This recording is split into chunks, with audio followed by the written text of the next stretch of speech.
Assalamualaikum warahmatullahi wabarakatuh.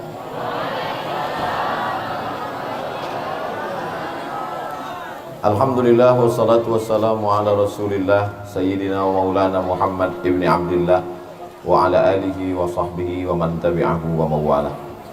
Yang sama-sama kita hormati Bapak Dr. Hardi Hud beserta seluruh majelis guru, para asatiz, pimpinan, wali kelas, Bapak Ibu wali murid, anak-anakku santri yang dimuliakan Allah Subhanahu wa taala, yang besar tak dihimbau gelar, yang kecil tak dapat disebut nama, encik-encik, puan-puan, tuan-tuan jemputan majelis. Insyaallah semua yang hadir ini dimuliakan Allah Subhanahu wa taala.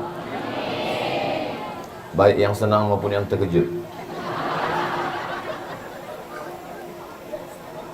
Kalau tuan pergi ke Makkah, jangan lupa membawa kain yang sudah dirajut.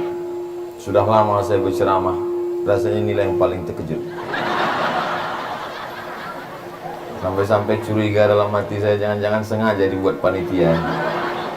Tinggal menunggu video viralnya aja beberapa hari yang lalu. Tapi apapun yang terjadi, kita ucapkan alhamdulillahirabbil alamin. Kalau kita bangga anak kita banyak menghafal ayat. Anak saya ini hafal 30 juz Pak Ustadz. Kalau anak kita ini hebat luar biasa, IQ-nya tinggi, hafalannya banyak, maka sesungguhnya yang paling kuat hafalannya adalah YouTube. Yang paling kuat hafalannya adalah Google. Buktinya apa? Selama 2 tahun ini kita diajarkan bagaimana anak-anak kita alumni dari pendidikan online. Jilbabnya rapi, bajunya rapi, tapi pakai celana pendek.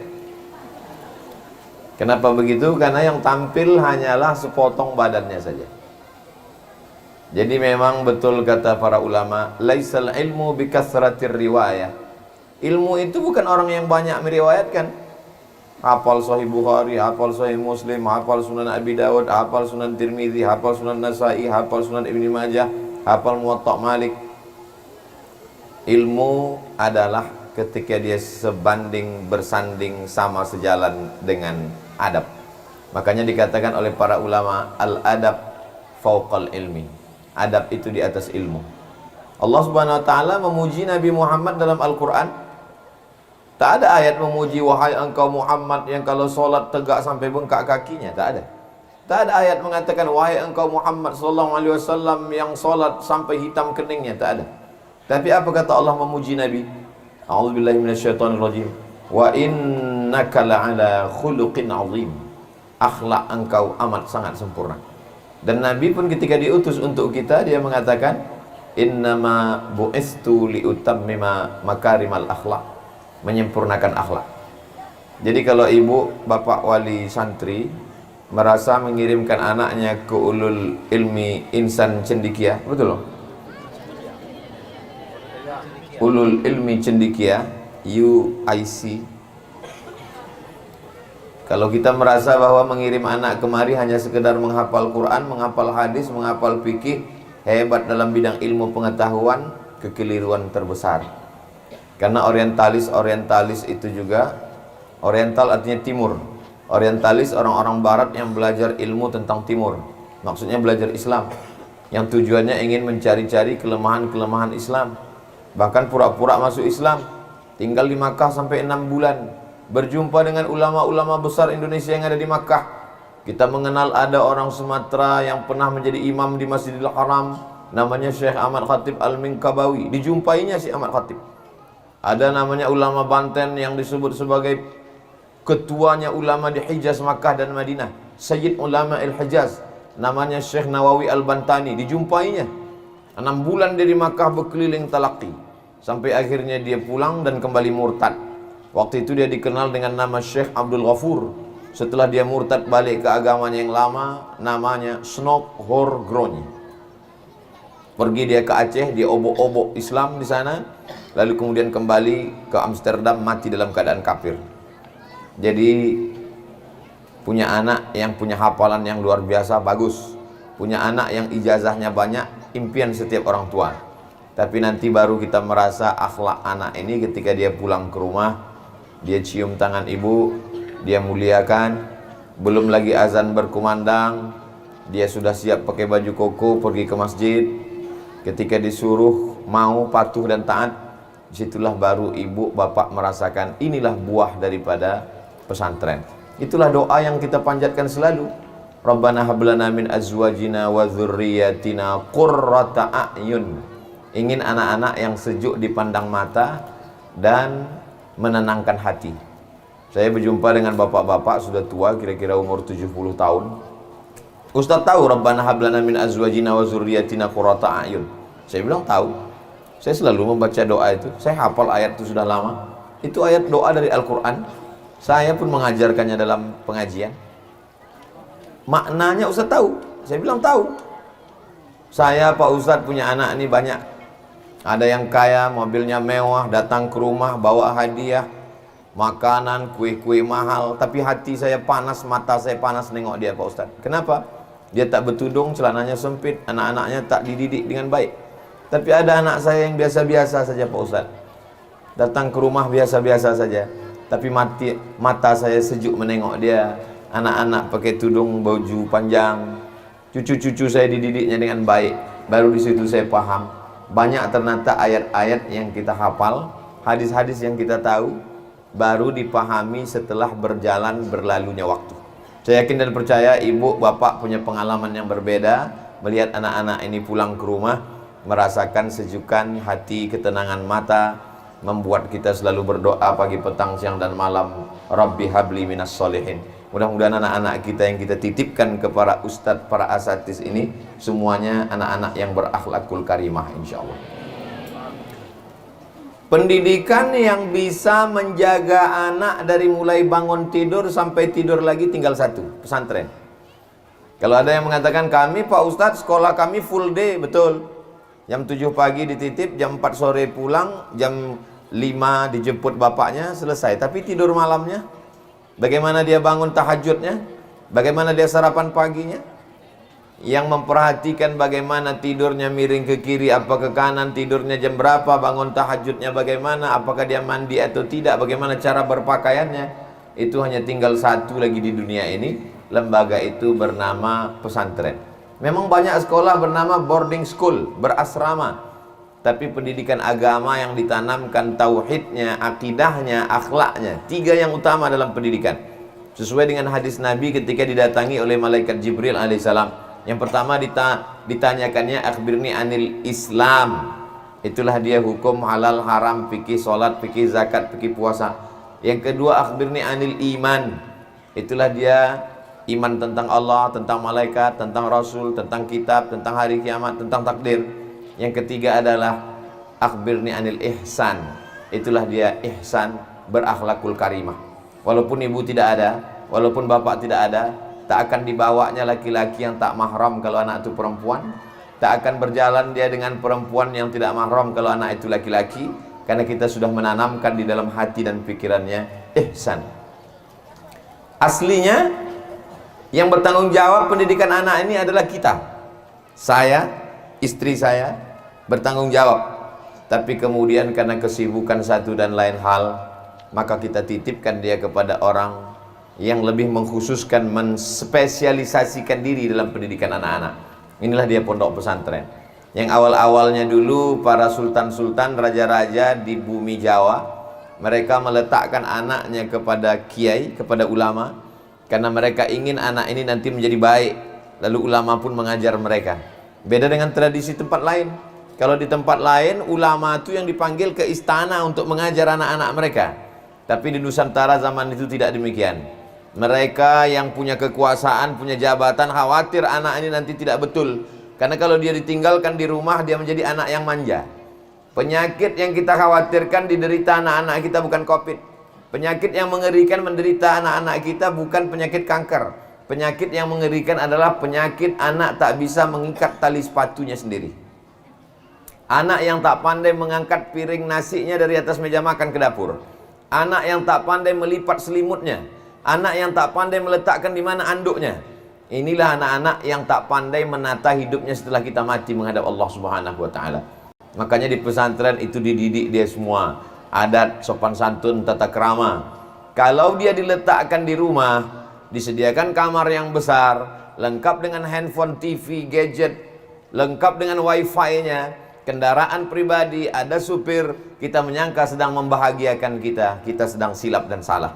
Kita sedang menjerumuskan dia ke dalam kebinasaan. Dia tak pandai berkomunikasi, dia tak pandai menempatkan diri, dia tak pandai memposisikan diri. Setelah kita mati, dia menganggap dirinya adalah raja di raja yang paling mulia, semua adalah pembantu dan budak hamba sahaya. Tak 1, 2, 3 kita berjumpa dengan budak-budak anak-anak seperti ini. Kenapa?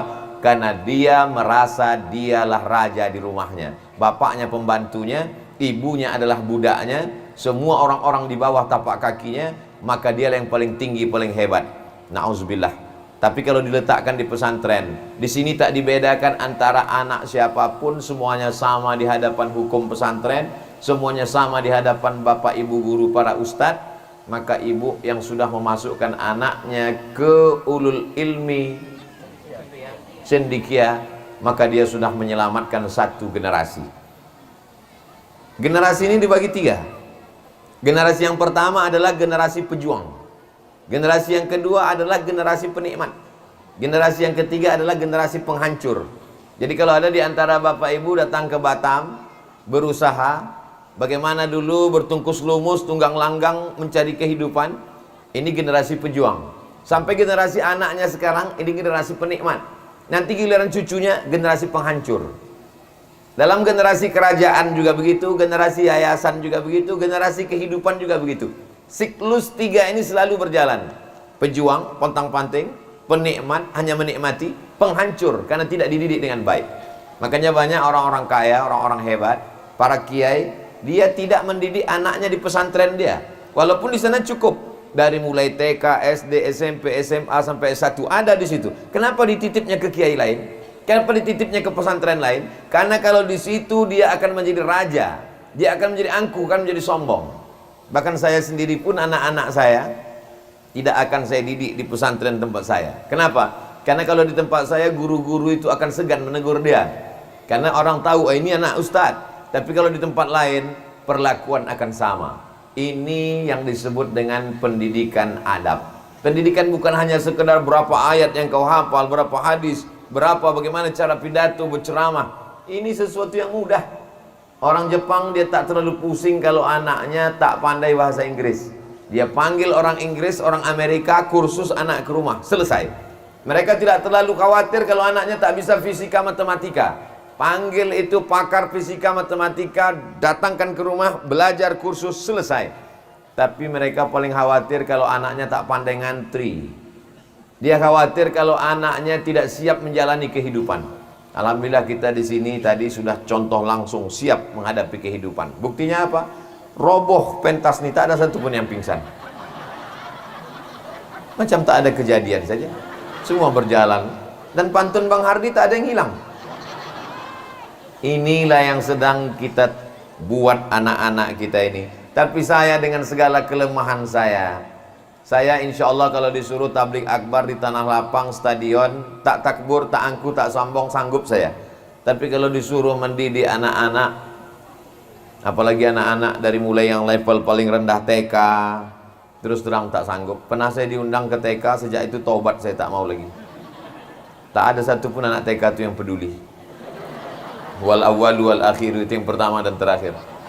5 menit saya bercakap, mereka semuanya bercakap pula sesama dia, ketawa pula sesama dia. Akhirnya saya panggil pawangnya, kepala TK. Kecil aja ibu tuh, tepuk tangan dia 3 kali, diam semua buaya-buaya. Begitu juga dengan anak-anak kita ini. Kalau ibu bingung nanti pulang ke rumah kenapa anak ini menjadi buas, tinggal telepon aja pawang yang ada di sini. Insya Allah. Yang paling mengerikan adalah ketika anak ini buas tapi tak ada pawangnya. Siapa yang mau kita telepon? Kalau masih ada pawangnya, kita datangkan dia. Assalamualaikum Ustadz. Ya, bisa Ustadz datang makan ke rumah kami, silaturahim. Padahal sebenarnya adalah anak ini mau kita bicarakan. Ada orang yang diseganinya, ada orang yang ditinggikannya seranting, ada orang yang didulukannya selangkah, ada orang yang dibuatnya tempatnya bersandar, tempatnya bernaung. Siapa itu? Kiainya, gurunya. Ada orang yang dia segani. Ustaz Somad, ini sekarang kita berhadapan dengan seorang pejabat, tentang orang-orang yang punya kekuasaan, orang-orang yang kaya. Saya selalu bertanya, ada tak orang yang dia segani? Siapa tokoh masyarakat yang diseganinya? Ada dulu Pak Ustaz, tapi udah mati. Emaknya dia pun tak takut. Ayahnya, sama ayahnya pun dia melawan. Gurunya, dia tak ada percaya sama guru siapapun. Ada satu orang yang dia segani Pak Ustaz. Siapa? Dukunnya. Siapa lagi yang bisa menegur manusia?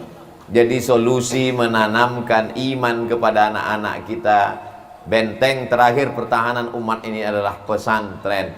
Bapak Ibu wali santri yang sudah memasukkan anaknya ke pesantren, maka bersyukurlah kalian sudah menyelamatkan satu generasi. Karena kalau mereka sudah 6 tahun dididik di sini, tamat mereka di sini, nanti dia akan terbang sejauh mata memandang. Beberapa lama kunjungan yang lalu saya kemari dibacakan prestasi-prestasi, menang olimpiade matematika, fisika, kimia, bahasa Inggris, pidato bahasa Arab, debat beberapa bahasa.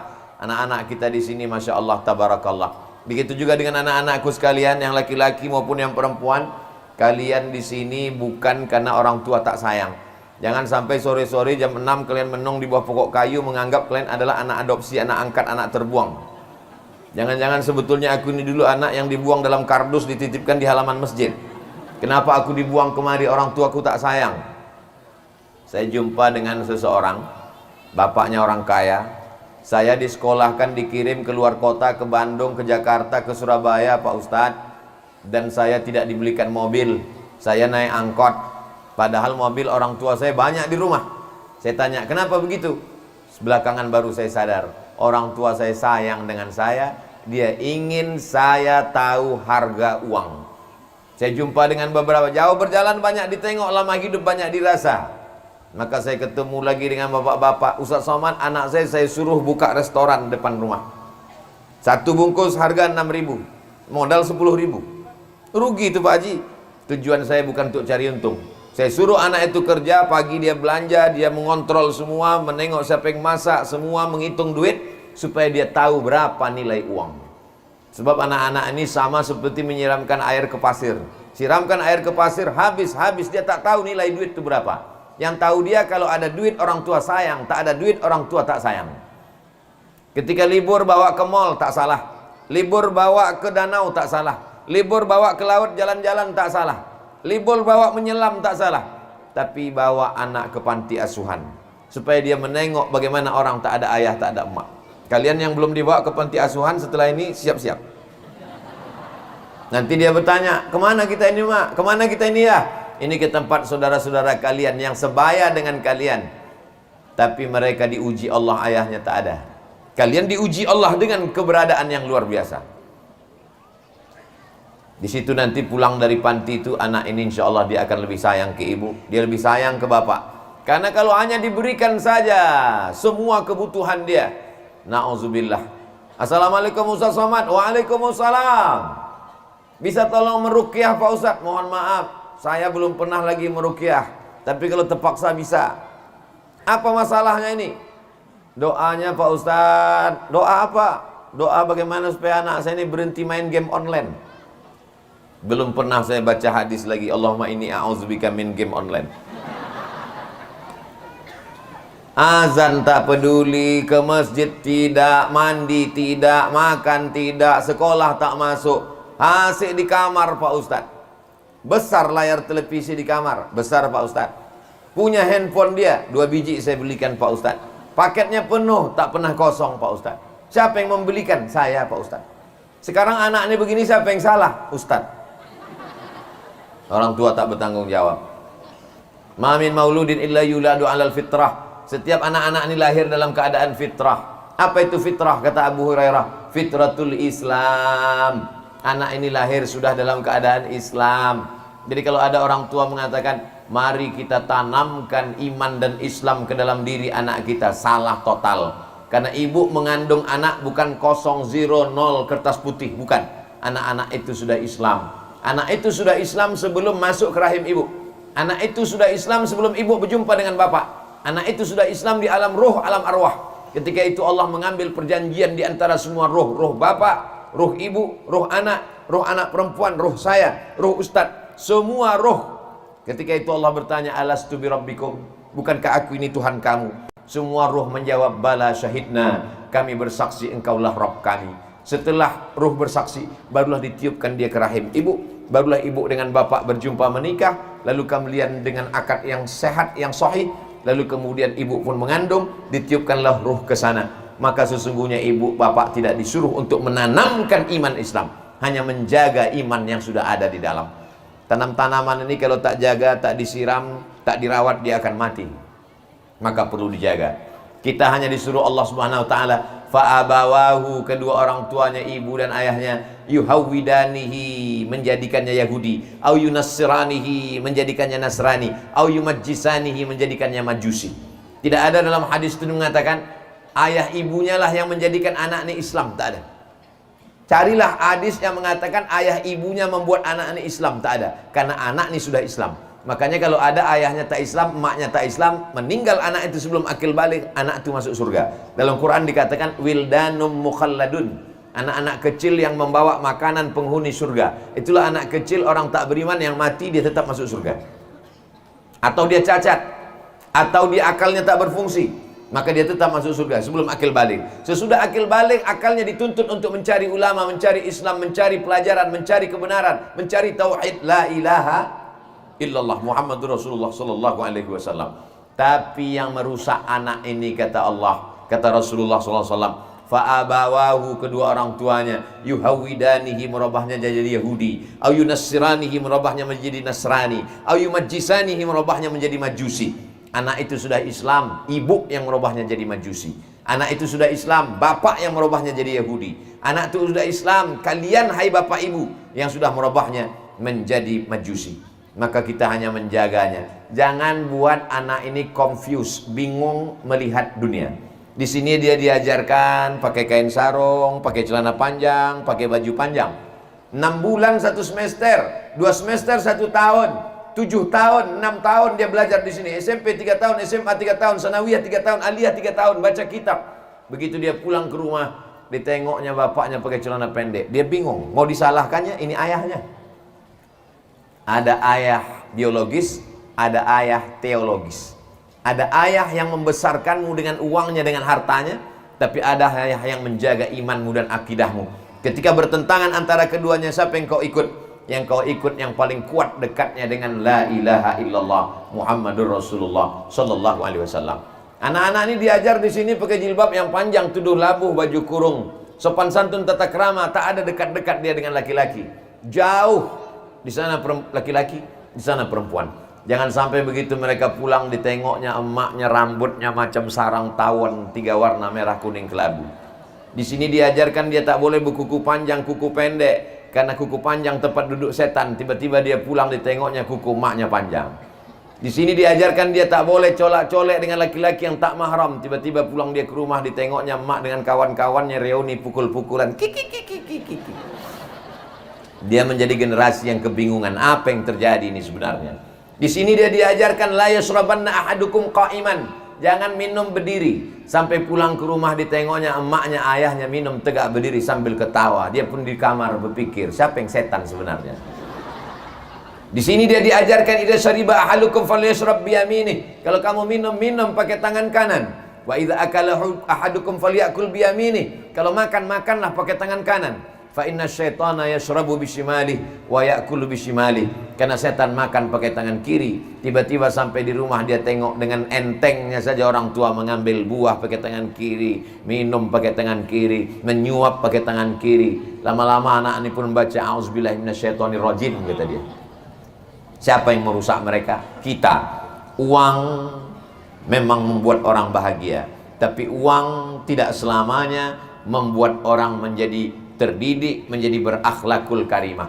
Jadi kalau ibu bapak kebetulan dititipkan Allah Subhanahu wa taala rezeki, maka rezeki ini adalah amanah dan dia akan diminta tanggung jawab di hadapan Allah. Rezeki terbesar yang mengalir walaupun kita sudah mati adalah waladun salihun, anak yang soleh.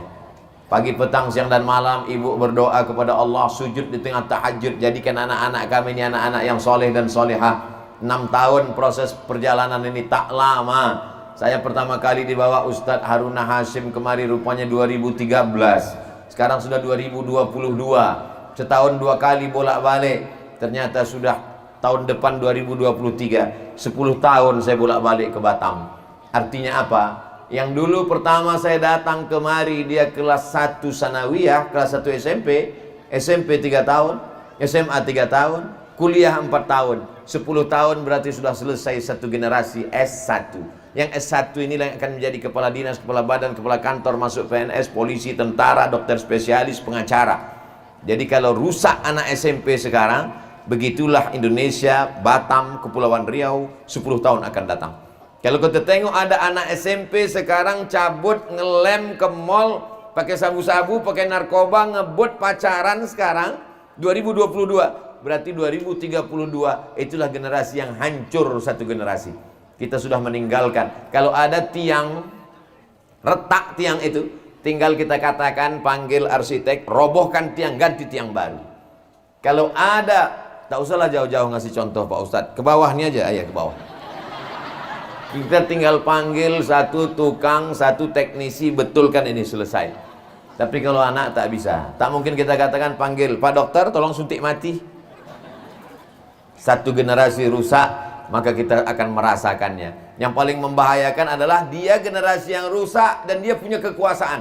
Rusak satu bangsa. Dia generasi yang rusak dan dia punya harta kekayaan. Hancur semua anak buahnya. Zalim, aniaya, buat dosa, maksiat. Banyak perbuatan-perbuatan, kata-kata yang tak layak saya sebutkan di sini. Karena menjaga tata krama, sopan santun, budi bahasa, maka ini merupakan tanggung jawab di hadapan Allah Subhanahu wa taala. Kullukum ra'in, setiap kamu adalah pemimpin, laki-laki kepala rumah tangga. Wa kullukum mas'ulun ar ra'iyatih, setiap kamu akan dituntut, diminta tanggung jawab di hadapan Allah Subhanahu wa taala. Dulu waktu masih kecil, kalau datang tamu tak boleh duduk di atas, tak boleh membelakang, tak boleh motong cakap, tidak boleh macam-macam. Hari ini bapaknya ibunya sibuk menjadi wanita karir, bapaknya sibuk bekerja dari pagi sampai petang. Yang dialaskan adalah untuk kebahagiaan anak. Mungkin secara materi anaknya bahagia, rumahnya besar, mobilnya mewah, tapi jiwanya kering. Jangan sampai dia lebih mau curhat dengan laki-laki yang tak mahram daripada dengan ibu dan bapaknya. Kenapa? Karena dia sudah dijauhkan dari sejak kecil. Dari mulai menyusu tidak dengan ibunya, menyusunya kepada kaleng. Akhirnya surga di bawah, tapak kaki kaleng.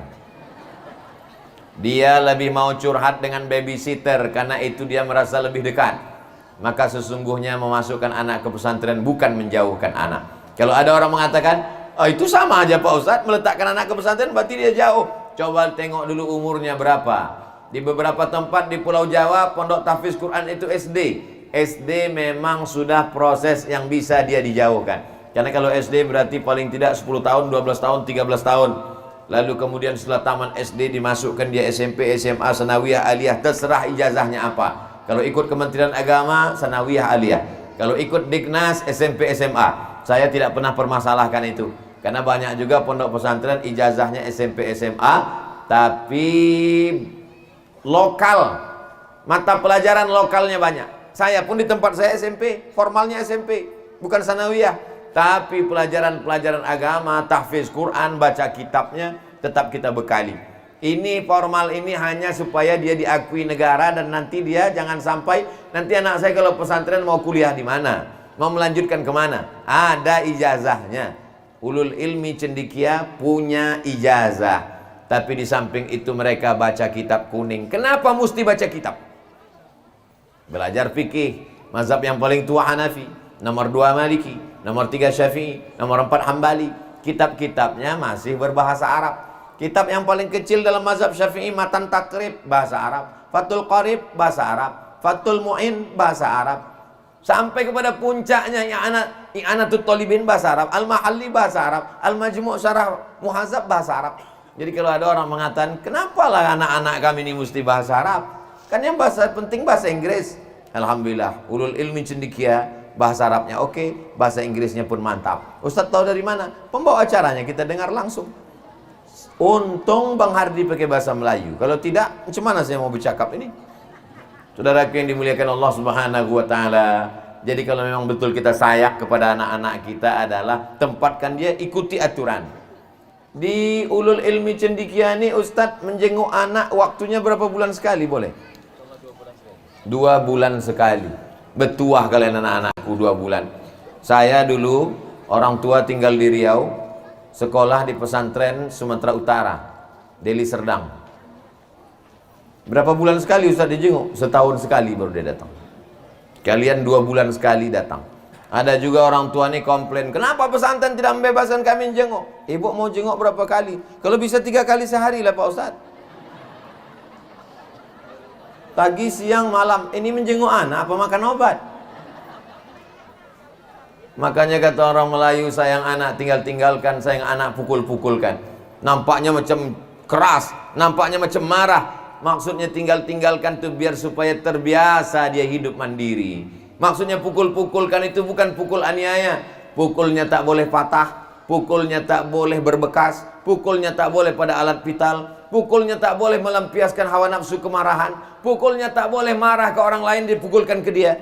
Pukulnya hanyalah memberikan efek jerah. Maka dalam Islam diajarkan muru auladakum bis shalah, suruh anak kamu salat wahum abna'u sab'a sinin, 7 tahun. Wadribuhum fil ashrah, pukul ketika 10 tahun. Wa farriquhum fil madaji, pisahkan tempat tidurnya, jangan sampai dia tidur di tempat yang sama, karena nanti akan melibatkan perbuatan pelecehan seksual, sumbang mahram kata orang Malaysia, orang Melayu, dan perbuatan lain yang tak layak. Dan di pondok pesantren itu betul-betul dijaga. Karena ustadz-ustadz kita ini, biar Bapak Ibu tahu, mereka lebih dulu bangun daripada santri itu bangun. Dan mereka lebih dulu jaga, mereka lebih dulu jaga daripada santri itu terjaga, dan santri itu lebih dulu tidur daripada mereka. Mereka ini jam kerjanya bukan macam CPNS, bukan macam PNS masuk pagi pulang petang. Mereka bekerja 24 jam. Jadi kalau ada orang menganggap bayar uang sekolah adalah membayar guru, maka dia kehilangan berkah guru.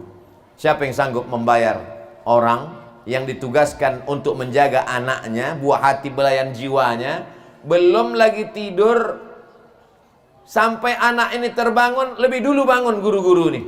Jadi kalau dibangunkan mereka jam 4 untuk bangun tahajud, maka guru jam 3.30 sudah terbangun. Kalau anak-anak tidur jam 10 malam, maka guru-guru jam 11 malam baru tertidur, karena mereka mengontrol. Jangan-jangan ada yang belum, jangan-jangan ada yang tak terkumpul di kamar, jangan-jangan ada yang sakit perut, jangan-jangan ada.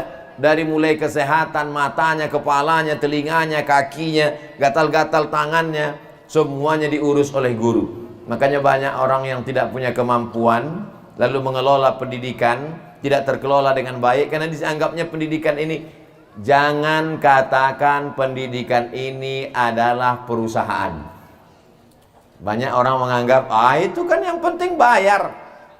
Dianggapnya guru itu adalah pegawai laundry. Dibawakan pakaian kotor, diletakkan, diambil, bersih, sudah rapi. Kalau ada kekeliruan sedikit, marah-marah, ngamuk-ngamuk. Kalau begitu cara berpikir Bapak Ibu, ambil anak dari pesantren, masukkan ke laundry. Jadi dimasukkan mereka anak itu ke mesin cuci. Mendidik anak ini adalah seni. Mendidik anak ini adalah kecintaan. Memang ada manusia-manusia yang dipilih Allah Subhanahu wa ta'ala, otaknya tidak disibukkan dengan bisnis, otaknya tidak disibukkan dengan dunia. Kepuasannya adalah ketika melihat anak didiknya berhasil. Dia tidak puas melihat gedung yang megah, dia tidak puas melihat kendaraan yang mewah. Kepuasannya dibuat Allah dalam hatinya ketika melihat anak ini berbaju panjang, berakhlakul karimah, mencium tangan orang tua. Itulah puncak kepuasan dia. Dan manusia itu ada, dia tak gila popularitas, dia tidak mau terkenal, dia berada di balik layar. Tapi keberhasilan anak-anak kita adalah tangan dingin mereka. Ini orang-orang begini, ini kalau kita lecehkan, kita sepelekan, hilang keberkahan, dan kita tak mendapatkan apa-apa. Makanya anak-anakku sekalian, kalau kalian berhasil jadi apapun kalian nanti, jadi jenderal, jadi polisi, jadi tentara, pulang kalian kemari, cium tangan guru. Apakah Ustadz melakukan itu? Ya. Saya kumpulkan kawan-kawan saya SD, saya buat reuni SD, saya jumpai guru-guru saya. Saya tak kaya, duit saya tak banyak, saya bungkuskan kain, saya selipkan beberapa lembar duit, saya salamkan, saya cium tangan mereka. Walaupun dulu waktu SD diantukkan mereka kepala saya ke papan tulis. Mungkin karena diantukkan dulu agak lurus sedikit. Jangan ada dendam. Kenapa? Karena mereka tak pernah berniat jahat kepada kita. Memang beberapa hari ini kita mendapatkan berita yang luar biasa. Terjadi pembusukan terhadap lembaga pendidikan Islam. Membuat orang tua menjadi kehilangan trust, kepercayaan terhadap pesantren. Jangan gara-gara nila setitik rusak susu sebelanga. Jangan gara-gara ke hujan sehari hilang kemarau setahun. Apakah ada guru itu yang berniat buruk? Tak ada guru berniat buruk. Mereka adalah guru yang digugu dan ditiru. Tapi yang namanya kecelakaan bisa saja terjadi. Dari sekian ratus ribu jutaan santri, dari sekian banyak puluhan ribu ratusan pondok pesantren, berapa kejadian? Tak bisa dihitung sweeping, tak bisa dipukul rata. Ini adalah sifatnya kasuistik. Bapak Ibu yang dimuliakan Allah Subhanahu wa taala, kita dididik untuk cerdas bermedsos, cerdas membaca berita-berita hari ini. Sebab kalau tidak, kita tarik anak kita dan kita belum tentu mendidik mereka dengan baik. Sampai pada akhirnya mereka tamat. Setelah mereka tamat, mereka kuliah. Nanti ibu akan kirim mereka ke Jakarta, ke Surabaya, ke Kuala Lumpur, ke London, ke Amerika. Disitulah baru sadar. Untunglah dulu sudah 6 tahun kami kirim, sehingga kami tak lagi putus tangkai jantung berpisah dengan anak Pak Ustaz. Untunglah dulu sudah kami titipkan dia di Ulul Ilmi Cendekia selama 6 tahun, sehingga kami sudah terbiasa berpisah dengan anak Pak Ustadz. Allah bisa karena biasa. Jadi kalau 2 bulan sekali ibu datang, itu sesungguhnya proses pembiasaan diri. Tapi ibu tak bisa sendiri. Bapak mesti sabarkan ibu. Kalau bapak tengok ibu ni bengkak biji matanya sebesar bola golok, maka bapak sabarkan. Kau lebih baik menangis sekarang ma, daripada kau menangis 20 tahun lagi karena anak itu menjadi pelakor, daripada dia menjadi pecandu narkoba, daripada dia menjadi penjahat, daripada dia menjadi perampok, daripada dia jadi geng motor. Tentu ibu ini tak menerima nasihat itu bulat-bulat. Kata dia, kau iyalah tak enak saja. Anak itu kan aku yang mengandung 9 bulan 10 hari. Betul juga. Kita laki-laki ini siap berpisah dengan mereka. Tapi ibu-ibu berpisah dengan anak ini berat luar biasa. Tapi kalau niatnya karena Allah Subhanahu wa taala, apa kata Nabi SAW? Ma yusibul mu'min min nasabin wala wasabin wala saqamin wala syaukin yastakuha. Pahala itu bukan cuma sholat, pahala itu bukan cuma baca Quran, pahala itu bukan cuma jihad berdarah-darah. Hati yang susah gundah gulana karena berpisah dengan anak pun itu juga bernilai pahala. Tapi yang paling besar pahalanya mengisi kotak kosong nih. Jangan pula terlalu fokus ceramah sampai lupa mengisi. Ada aja sebagian orang begitu nampak kotak langsung pura-pura khusyuk nengok. Sambil mengintip, udah lewat atau belum kotaknya? Itu bukan untuk Ustaz Abdul Somad. Ustaz Abdul Somad bukan termasuk orang yang ceramah di Batam, duitnya dibawa ke Pekanbaru, bukan. Ceramah di Kepulauan Riau untuk buat pesantren di Riau, bukan. Duit orang Batam akan dipakai di Batam. Beras orang Kepri akan dibagikan ke Kepri. Duit di pesantren terkumpul akan digunakan untuk pesantren. Saya tidak menyalahkan orang yang pengumpulan dana, tapi saya mau menjelaskan ini supaya apa? Supaya jangan ada dusta di antara kita. Bapak Ibu yang dimuliakan Allah Subhanahu wa taala, ibu yang bukan penghafal Quran, bapak yang bukan ulama, kiai dan ustadz, kalau disupport pesantren, maka kita mendapatkan pahala penghafal Quran. Kita akan mendapatkan pahala para ulama. Kenapa? Itulah amal jariah yang tetap mengalir sesuai dengan kemampuan kita masing-masing. Di beberapa tempat itu memang untuk kotak sedekah itu dibuat kresek yang transparan supaya nampak warna-warninya. Tapi di UEC ini memang betul-betul menjaga hati orang, akhirnya dibuat kotak sehingga saya tak bisa menengok apakah di situ ada Bung Karno dan Bung Hatta atau Patimura bawa golok. Apa maksud Ustaz Somad? Bung Karno, Bung Hatta 100.000, Patimura bawa golok 1.000. Ustaz Somad, orang yang bersedekah 2.000 macam mana Pak Ustaz? Pahalanya ada. Faman ya'mal mithqala dzarratin khairan ya roh, sebesar biji sawi aja ada pahalanya, apalagi 2.000. Masuk surga Pak Ustaz? Masuk, cuman dekat WC.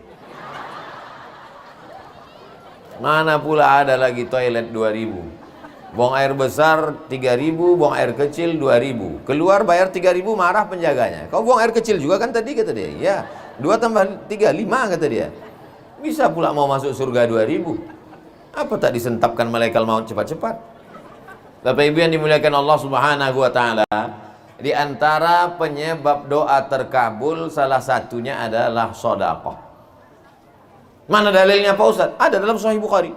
Ketika 3 orang terjebak di dalam gua, yang satu itu mengangkat tangannya, "Ya Allah, aku punya pembantu. Pembantuku itu mau gajian, tiba-tiba dia tak ada, entah kemana menghilang. Duit gajinya aku belikan ke kambing, aku belikan ke sapi, aku belikan ke onta. Lalu kambing, sapi dan ontanya beranak pinak banyak sekali. Setelah sekian tahun dia pun datang lagi. Lalu ku panggil dia, 'Kau dulu pembantuku yang lari sebelum gajian kan?' Iya. Jadi pembantu zaman dulu itu memang sebelum gajian dia lari. Pembantu zaman sekarang enggak, gaji itu diambil dilarikannya. 'Kau dulu pembantuku yang waktu mau gajian belum ngambil gaji kan?' Iya. 'Gaji kau tuh kubelikan ke kambing, ke sapi, ke onta. Ini tengok berkandang-kandang nih punya kau semua. Jadi bagaimana Tuan? Aku tak mau memakannya, takut haram, ambillah semua.' Akhirnya pembantuku itu mengambilnya semua. Hebatnya dia, satu pun tak disisakannya. Ya Allah, aku meminta kepada Engkau, kalau memang sedekahku ini ikhlas karena Engkau, bukakanlah pintu gua ini. Mereka terjebak dalam gua, datang batu besar bergelinding menutup pintu gua. Akhirnya dibukakan Allah pintu gua itu karena keutamaan sedekah.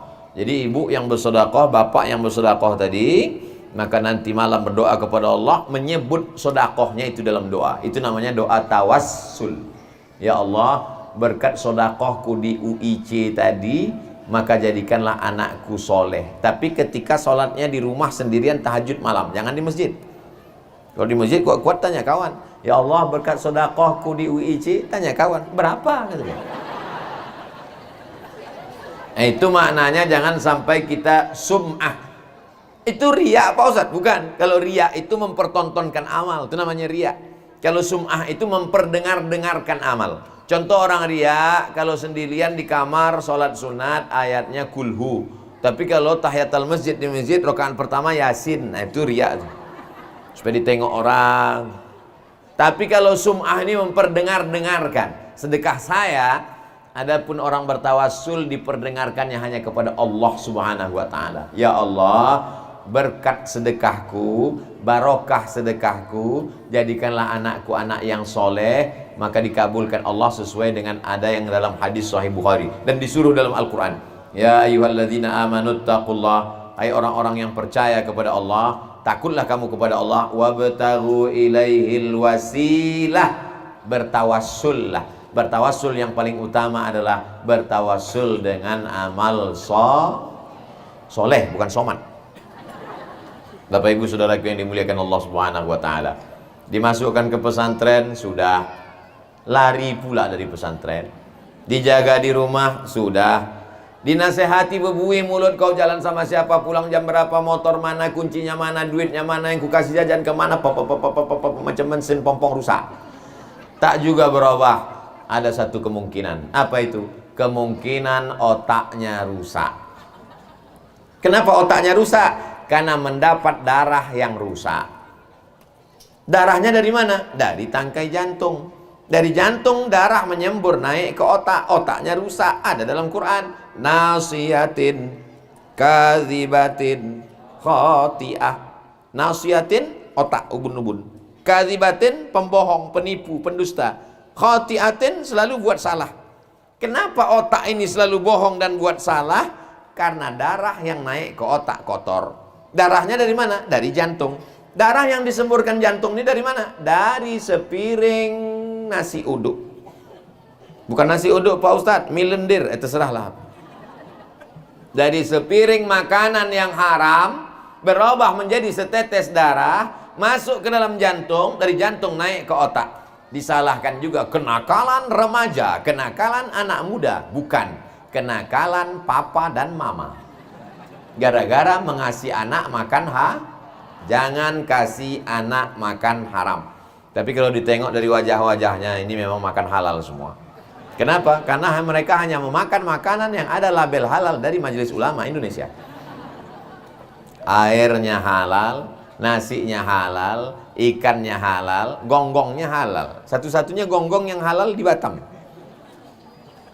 Bukan masalah bendanya, tapi diambil dari caranya. Sogok, risuah, upeti, gratifikasi. Jangan sampai. Kenapa orang korupsi? Kenapa orang menghalalkan segala cara? Yang berdagang, berniaga di pasaran.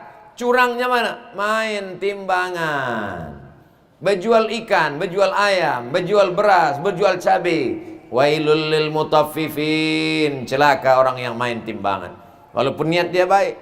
Ini ku bohong-bohongi sedikit agak satu dua mata demi untuk anakku. Niatmu ingin baik, tapi sesungguhnya perbuatanmu tak baik, berefek kepada anak. Tapi tiap hari saya berdoa, Pak Ustaz, Rabbi habli minas sholihin, Rabbi habli minas sholihin, Rabbi habli minas sholihin. Jaga anakku dari narkoba, jaga anakku dari prostitusi, jaga anakku dari LGBT. Apa kata Nabi? Rajulun ash'as, ada orang yang rambutnya kusut dan berdebu. Aghbar, rambutnya berdebu karena dia sedang ihram, takut mandi. Karena kalau dia mandi gugur rambutnya, dia bayar dam, potong kambing, bayar denda. Akhirnya dia rambutnya kusut berdebu, mengangkat tangannya ke langit di tanah suci dalam keadaan suci, pakai pakaian yang suci ihram. Apa kata dia? Ya Allah, ya Allah, ya Allah. Doanya tak dikabulkan Allah. Mengapa doa ayah, doa ibu tak kabul? Mat'amuhu haram, gara-gara makanannya haram. Atib mat'amak takun mustajabat dakwah. Jaga makananmu, maka insya Allah doamu akan dikabulkan Allah subhanahu wa ta'ala. Berdoa kepada Allah. Doa silahul mu'min. Tidak ada doa yang lebih makbul setelah Nabi Muhammad SAW kecuali doa ibu. Doa ibu kepada anak sama seperti doa Nabi kepada umat. Maka apapun jangan lupa doa kepada anak. Doa secara umum saja, Rabbi habli minas sholihin, Rabbi habli minas sholihin. Bayangkan wajahnya, bayangkan rupanya, bayangkan tubuhnya, bayangkan dirinya. Mintakan kepada Allah, Rabbi habli minas sholihin. Kalau pakai bahasa Melayu tak salah. Ya Allah, anakku ini selamatkan dia dari perbuatan yang haram, lembutkan hatinya, tenangkan jiwanya, betahkan dia di pesantren. Kadang anak ini betah, emaknya pula tak betah, suruh balik ke rumah. Kadang emaknya tahan, anaknya tahan, bapaknya pula tak tahan. Inilah yang akan mengganggu kita ke depan. Tapi insya Allah melihat keadaan situasi sekarang, pendidikan pesantren sedang diminat-minati sekarang. Di berbagai kota saya ketemu, saya tanya angka-angka pendaftaran dibanding tahun-tahun yang lalu. Memang angka SMP kalah, SMA kalah, sekolah boarding memang nomor 1 sekarang. Kenapa? Orang tua khawatirnya tingkat tinggi gara-gara kehidupan medsos yang luar biasa. Khawatir anak kena narkoba, khawatir anak kena ganja, khawatir anak kena macam-macam pergaulan, pacaran. Anak saya ini sekarang saya sudah tenang Pak Ustadz, karena sudah tinggal di pesantren, kata si ibu. Tinggal lagi yang saya pikirkan ayahnya ini pula lagi Pak Ustadz. Ini lama-lama saya pesantrenkan juga ayahnya. Bapak Ibu yang dimuliakan Allah Subhanahu wa taala, bapaknya baik, ibunya baik, anaknya baik, keluarga baik, maka Batam pun menjadi baik insya Allah. Itu teori sosiologi itu begitu. Jadi kalau ada satu masyarakat ini kacau, kenapa masyarakat ini kacau? Karena keluarga kecilnya kacau. Keluarga kecil itu terdiri dari siapa? Bapak, ibu, anak. Kalau sudah bapaknya baik, ibunya baik, anaknya baik, rumah baik, lingkungan baik, keluarga kecil baik, masyarakat kecil baik, masyarakat besar menjadi baik. Insya Allah. Pendidikan adalah kewajiban negara. Sebenarnya mendirikan pendidikan ini kewajiban negara. Negara wajib menyelenggarakan pendidikan. Sekolah itu mestinya semuanya negeri. Tapi karena keterbatasan negara, maka ada orang-orang yang meluangkan waktunya untuk membuat sekolah. Maka berdirilah pondok-pondok pesantren. Pesantren jauh lebih tua daripada Negara Kesatuan Republik Indonesia.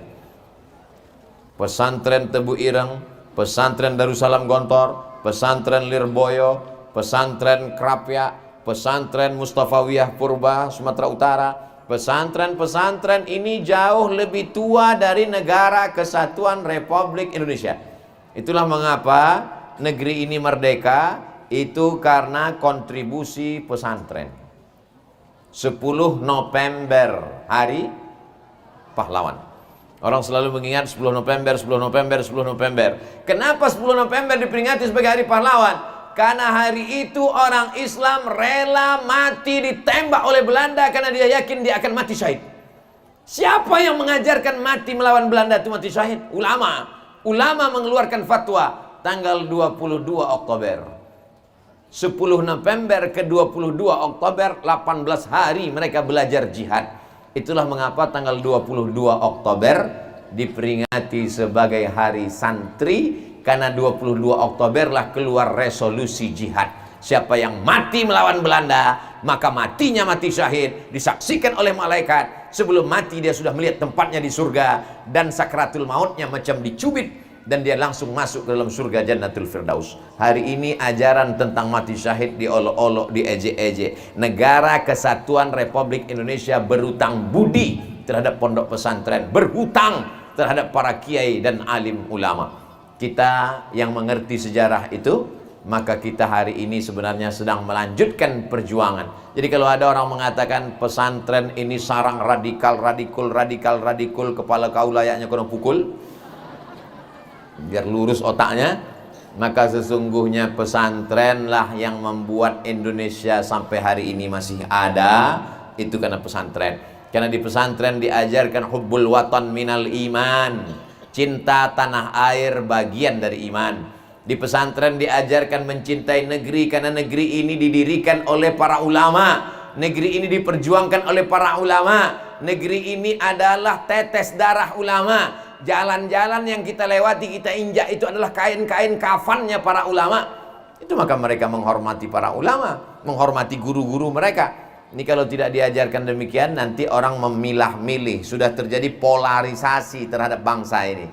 Kalau dia nasionalisme, maka berarti dia cinta negara, dia tidak perlu taat beragama. Kalau dia taat agama, kalau teriakannya Allahu Akbar, berarti dia cinta agama, berarti dia memusuhi negara. Padahal negeri ini merdeka karena orang yang cinta agama sekaligus negara. Mereka cinta negara ini, tapi waktu mengusir Belanda teriakannya adalah Allahu Akbar. Dan ketika mati itu yang diucapkan adalah La ilaha illallah. Walaupun dasar negara yang dia ikuti Pancasila, karena Pancasila sila pertama adalah ketuhanan yang Maha Esa. Itu jangan dikaburkan, itu jangan dikacaukan. Sekarang kita dibenturkan antara dua, pilih Al-Quran apa Pancasila. Pancasila itu kan saripati yang diambil dari Al-Quran. Ketuhanan yang Maha Esa, Qul huwallahu ahad, itu diambil. Makanya di pembukaan preambul Undang-Undang Dasar 1945, atas berkat rahmat Allah yang Maha Kuasa dan keinginan bangsa Indonesia yang luhur, dengan ini menyatakan kemerdekaannya. Makanya warnanya dibuat merah dengan putih, merah darahnya, putih tulangnya. Rela dia berputih tulang, tumpah darahnya merah demi untuk merdekanya negeri ini.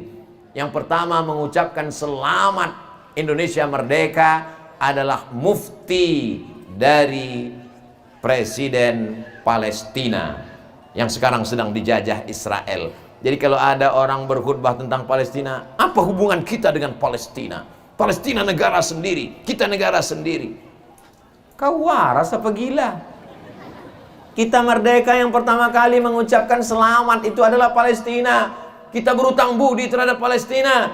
Ketika itu Palestina negara merdeka, 1945 negara merdeka, 1946 baru Israel datang menjajah. Kita merdeka, mereka pula kena jajah. Apa kontribusi kita terhadap mereka? Maka anak-anak ini diajarkan akidahnya Ahlus Sunnah wal Jamaah, fikihnya tetap bermazhab Syafi'i, tasawufnya Sunni berakhlakul karimah, tapi di sini dia belajar sejarah Islam. Itulah yang menyelamatkan mereka sampai nanti pada akhirnya. Masalah kita dengan anak-anak ini, belum tentu kita duluan meninggalkan mereka. Beberapa hari yang lalu saya takziah teman sahabat saya meninggal, terbujur kaku di ruang tamu.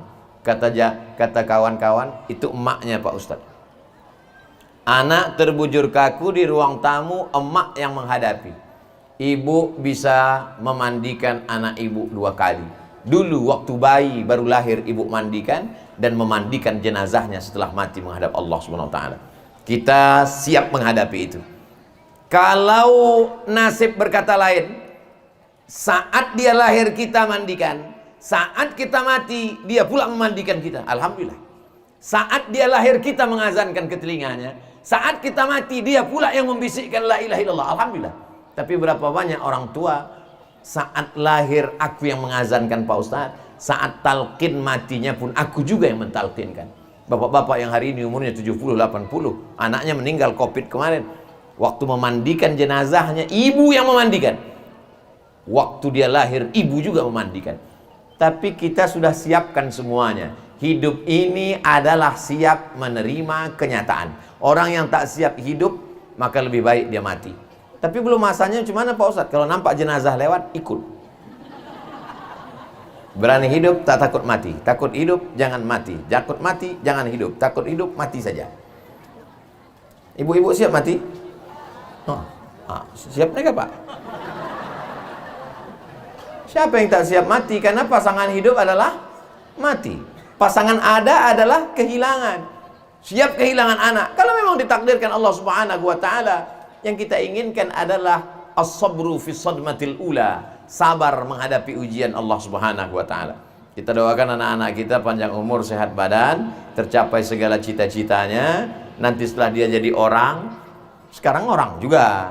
Maksud jadi orang ini orang-orang hebat nanti, maka insya Allah mereka mengenang sekolah mereka. Mereka berada di ulul ilmi cendekia, dan ketika ditanya oleh istri anak mereka, abang dulu sekolah di mana? Di ulul ilmi cendekia. Siapa aja nama guru-guru yang abang ingat? Waktu itu ada Ustadz Fulan, Ustadz Fulan, Ustadz Fulan. Ada Ustadz Somad yang datangnya setahun 2 kali.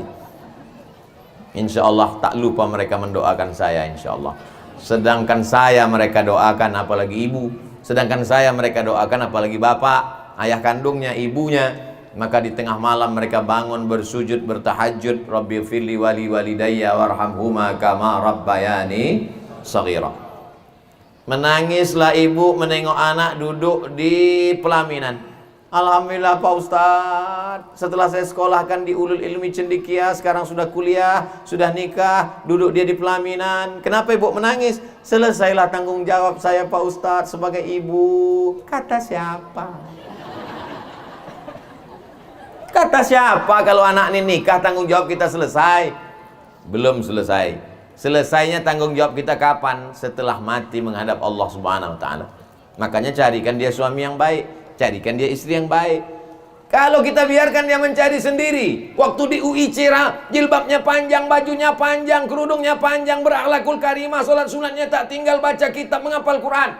Tapi karena kita tak peduli dengan jodohnya, menikah dia dengan orang yang tak jelas, anting-antingnya 13. Seminggu sesudah nikah pulang ke rumah, selama ini kita ajarkan cium tangan, peluk emak, peluk ayah. Begitu dia balik, hai guys, sehat.